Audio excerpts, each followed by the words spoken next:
I did not want to start a practice cold.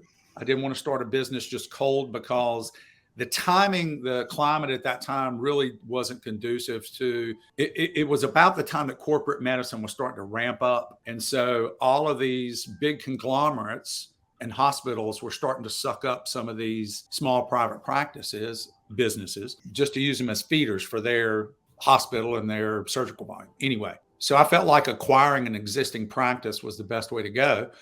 And I wanted to make sure I got I wanted to pick the right one. Mm-hmm. And so I did research on probably 24 different businesses around North Carolina and South Carolina.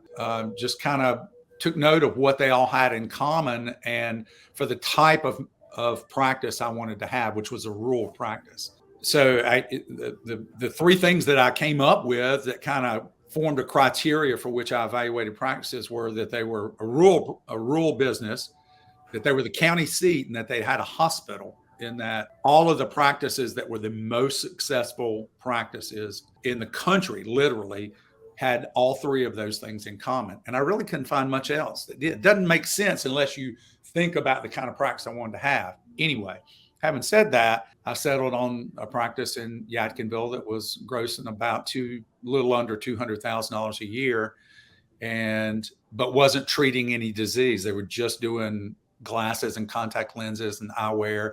So, obviously, first thing I could do was come in and expand the services that business offered, and that's what I did. And in the first 3 years of existence of that practice, the practice's gross revenues doubled every year for 3 years with no change in overhead. That's incredible. Yeah, I say no change in overhead. We added some staff, so there was a little bit, but I cut some other things that allowed us to. So all of that was gravy. I mean, that money was going home or either being put back into the practice.